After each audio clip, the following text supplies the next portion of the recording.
झारखंड में शराब घोटाले की जांच कर रही एसीबी ने जांच का दायरा बढ़ा दिया है। एसीबी ने उत्पाद विभाग के वर्तमान सचिव मनोज कुमार और हाल ही में सेवानिवृत्त हुए विभाग के तत्कालीन उत्पाद आयुक्त अमित प्रकाश को भी नोटिस जारी किया है।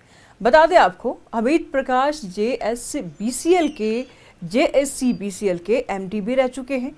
वहीं राज्य के अलग अलग जोन में कार्यरत प्लेसमेंट एजेंसियों के सीईओ, बोर्ड ऑफ डायरेक्टर्स को भी नोटिस भेजा गया है।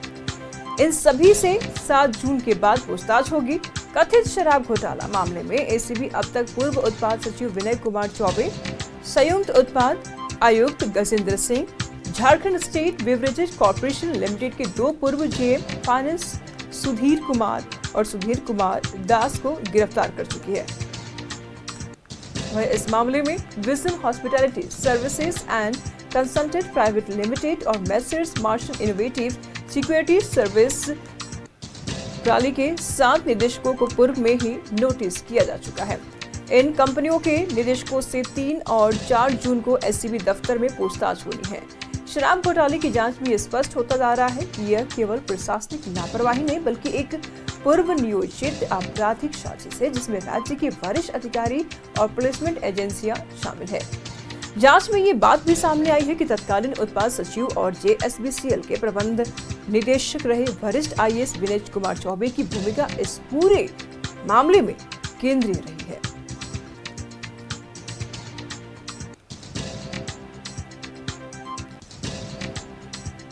तत्कालीन उत्पाद आयुक्त अमित प्रकाश को भी नोटिस दिया गया है।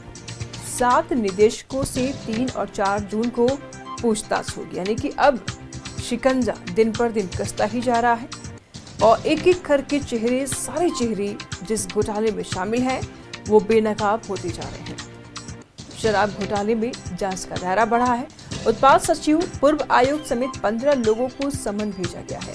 उत्पाद विभाग के वर्तमान सचिव मनोज कुमार को भी समन, साथ ही साथ तत्कालीन उत्पाद आयुक्त अमित प्रकाश को भी नोटिस।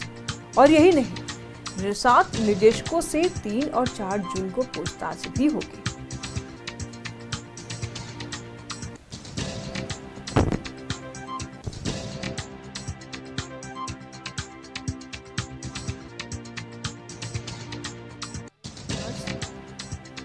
कि आज अब उन लोगों तक भी पहुंचने लगी है जो अब तक पर्दे के पीछे थे।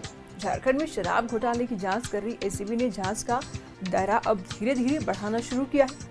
एसीबी ने उत्पाद विभाग के वर्तमान सचिव मनोज कुमार, हाल ही में सेवानिवृत्त हुए विभाग के तत्कालीन उत्पाद आयुक्त अमित प्रकाश को भी समन किया है, नोटिस भेजा है।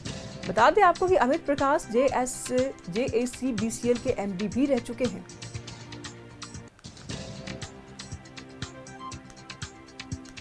वह राज्य के अलग जोन में कार्यरत प्लेसमेंट एजेंसियों के सीईओ, बोर्ड ऑफ डायरेक्टर्स को भी नोटिस भेजा गया है और इन सभी से 7 जून के बाद पूछताछ होनी है। अंजनी तमाम जानकारी के लिए हमारे साथ बने हुए हैं। अंजनी, अब तक जो पर्दे के पीछे थे, जिनका नाम तक नहीं आ रहा था, अब उनके भी नाम सामने आ रहे हैं। अब उनको भी नोटिस भेजा गया है और उनसे भी अब पूछताछ होगी। यानी एसीबी ने अपना चादर पसारना शुरू कर दिया है इस जांच के आंच में। और कौन कौन झुलस सकता है?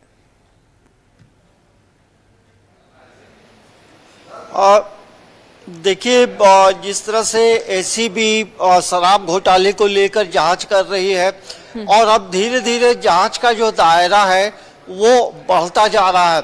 और बढ़ता इसलिए जा रहा है कि जिस तरह से पूछताछ के क्रम में कई महत्वपूर्ण जो बातें हैं वो सामने निकल कर आई हैं और उसी के आधार पर अब जो है 15 नए लोगों को सम्मन भेजा है एसीबी ने। उसमें कई बड़े चेहरे हैं, तमाम लोग अधिकारी हैं। अधिकारी के अलावा प्लेसमेंट एजेंसी के निदेशक हैं, सीईओ है। तो एसीबी ऐसा मानती है कि अब तक जो शराब घोटाले में जो बातें निकल कर आई हैं उसमें एक जो मूल बात जो आ रही है, जिसमें अधिकारियों और प्लेसमेंट एजेंसी के जो हायर अथॉरिटी है उन तमाम लोगों के बीच में साठ गांठ कुछ ज़्यादा ही दिखाई पड़ता है। देखिए, जहां साठगांठ बढ़ रहा है, इसका मतलब ये है कहीं ना कहीं पैसे का लेन देन बढ़ रहा है, या फिर इस शराब मामले को लेकर के पैसे की उगाही हो रही है और राज्य सरकार को कहीं ना कहीं आर्थिक जो नुकसान है वो लगातार होता जा रहा था। बातचीत के क्रम में ये बातें सामने आई हैं कि जिन प्लेसमेंट एजेंसियों के माध्यम से सरकार को जो पैसे मिलने चाहिए थे वो नहीं मिल रहे थे, और कहीं ना कहीं जो घाटा का जो रेशियो था वो बढ़ता जा रहा था।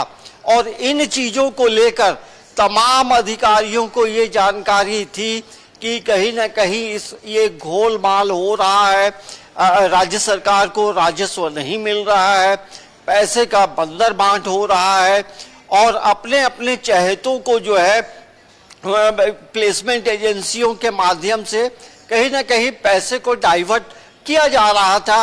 अधिकारियों तक पैसे पहुंचने की बात भी सामने आ रही है। तो अब ये लगता है कि अब जो तमाम जो अधिकारी जो रिटायर कर गए हैं या इस विभाग से अब दूसरे विभाग में गए हैं, तो वैसे तमाम लोगों को सम्मन भेजा गया, जिसमें कुल 15 लोग नए चेहरे हैं। और 3 तारीख से लेकर के अब जो है ये पूछताछ होगी, और जब इन लोगों से पूछताछ होगी तो फिर कुछ और नए खुलासे होंगे। तो अब लगता है कि ये 38 करोड़ से ये मामला जो है अब आगे बढ़ता हुआ जाएगा, और ये हमें लगता है कि झारखंड में अब तक जो घोटाले हुए हैं ये हो सकता है कि एक बड़े घोटालों में ये शराब घोटाला शामिल होगा। तो दरअसल आप देखेंगे जो नीति बनाने वाले जो लोग होते हैं वो सबसे माहिर होते हैं। राज्य का डेवलपमेंट की बात हो, तो राज्य को आगे ले जाने की बात हो, तो मुख्य जो नीति बनाने वाले लोग होते हैं वो अधिकारी होते हैं।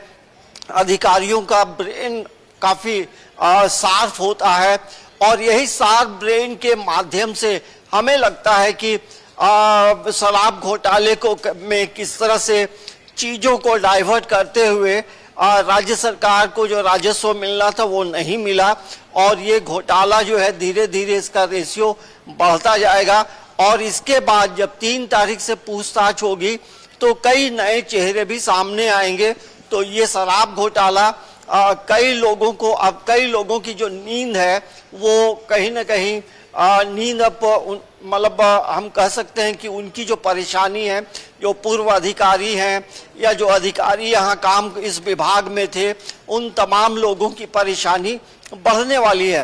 और आने वाले समय में ऐसा लगता है जब ये बातचीत होगी, पूछताछ होगी, तो एक बार फिर जो है जो अभी होटवार जेल में जो तमाम लोग आरोपी लोग जो जेल में बंद हैं, इसमें हम कह सकते हैं विनय चौबे हैं, गजेंद्र सिंह हैं, तो वैसे तमाम लोगों से एक बार जो है एसीबी रिमांड पे एक बार ले सकती है।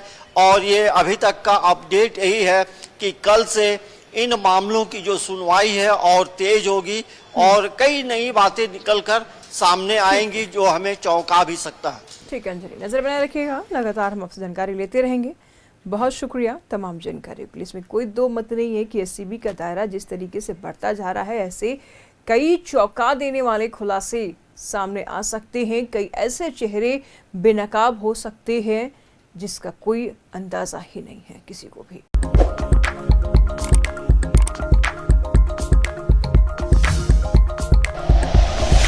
Like and share videos, subscribe करें हमारा चैनल और प्रेस करें बेल आइकॉन। न्यूज़ 11 भारत, सच है तो दिखेगा।